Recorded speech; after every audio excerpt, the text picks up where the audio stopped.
मध्य प्रदेश में सबसे बड़ा वेतन घोटाला, सैलरी सिस्टम या साजिश। मध्य प्रदेश में 50,000 भूत कर्मचारियों का खुलासा। कांग्रेस ने कहा 12,000 करोड़ का हुआ घोटाला। कुछ ही दिन पहले मध्य प्रदेश के पूर्व मुख्यमंत्री और कांग्रेस के वरिष्ठ नेता कमलनाथ ने मध्य प्रदेश को घोटालों की राजधानी बताया था और अब मध्य प्रदेश में एक इतना बड़ा घोटाला निकलकर सामने आया है जिससे मध्य प्रदेश सरकार सवालों के घेरे में आ गई है। दरअसल मध्य प्रदेश में कर्मचारियों की सैलरी को लेकर एक बड़ी खबर सामने आई है।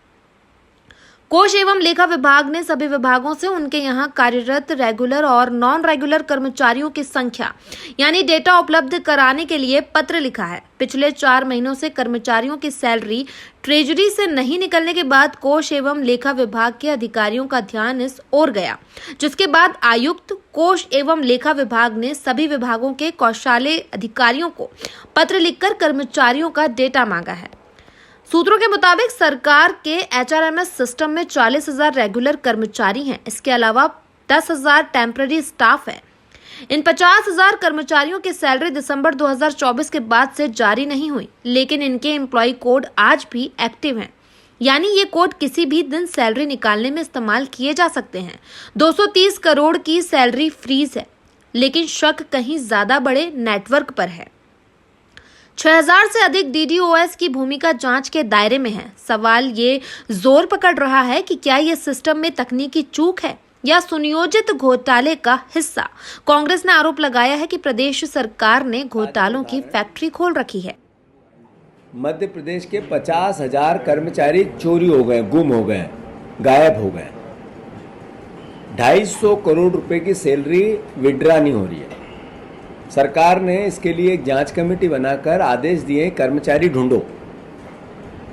4,50,000 जिस प्रदेश में कर्मचारी है उसमें 50,000 कर्मचारियों को ढूंढना पड़े, यानी कितनी बड़ी आर्थिक अराजकता है, कितनी बड़ी प्रशासनिक अराजकता है। अगर इनके आईडी होने के बाद सैलरी विड्रा नहीं हुई, सरकार को आदेश देने पड़े, तो इससे पहले 25 साल से ये 250-500 करोड़ रुपए साल के निकल रहे थे, ये कहाँ जा रहे थे?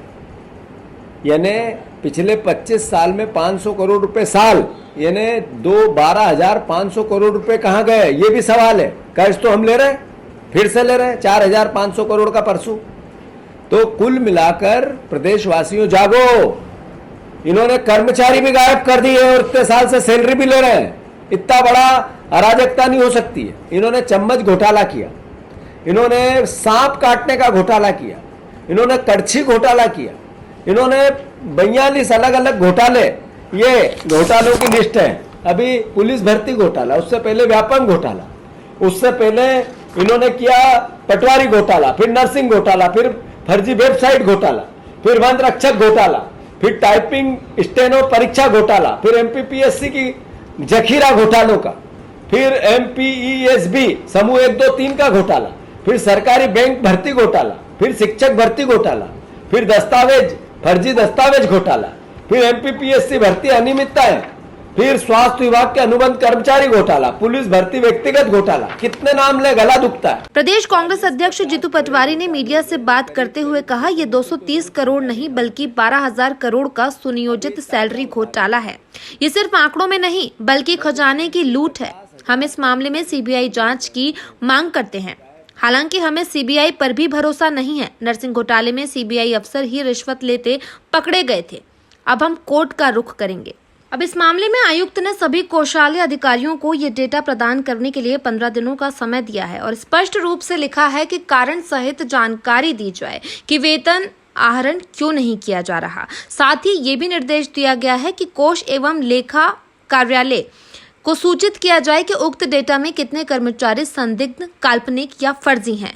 यदि फर्जी और काल्पनिक कर्मचारी चिन्हित होते हैं तो संभागीय संयुक्त संचालक कोष एवं लेखा के माध्यम से तत्काल प्रतिवेदन इस कार्यालय को भेजा जाएगा। वहीं इस संबंध में अधिकारियों ने गड़बड़ी होने से इनकार किया है। उन्होंने बताया कि ये जांच गड़बड़ी को रोकने के लिए की जा रही है, क्योंकि वेतन निकाला नहीं गया बल्कि खातों में ही जमा है। अधिकारियों ने बताया कि आयुक्त कोष एवं लेखा कार्यालय के अंतर्गत एक राज्य वित्तीय इंटेलिजेंस सेल SFIC संचालित है, जो नियमित अंतराल पर कौशल्य के डेटा का विश्लेषण करता है। इसमें कर्मचारियों के वेतन आहरण की निगरानी भी शामिल है। इस सेल ने लगभग 50,000 कर्मचारियों के एम्प्लॉय कोड के डाटा का विश्लेषण किया, जिनका पिछले 4 महीनों से वेतन कौशल्य सॉफ्टवेयर से नहीं निकाला गया। इसीलिए इन कर्मचारियों के विवरण का सत्यापन कौशल्य अधिकारियों के माध्यम से संबंधित DDO से करवाने के लिए आयुक्त, कोष एवं लेखा द्वारा निर्देश जारी किए गए हैं। ये एक सतत प्रक्रिया है जो समय समय पर आयुक्त, कोष एवं लेखा कार्यालय द्वारा की जाती है, इसलिए इसे घोटाला कहना उचित नहीं होगा। लेकिन इस मामले में कांग्रेस ने सरकार पर सीधे सीधे आरोप लगाते हुए इसे मध्य प्रदेश का एक बड़ा घोटाला कहा है। कांग्रेस नेता जीतू पटवारी ने सरकार से सीधे सवाल पूछे हैं कि आखिर मध्य प्रदेश में सरकार के नाक के नीचे इतना बड़ा घोटाला कैसे हो गया।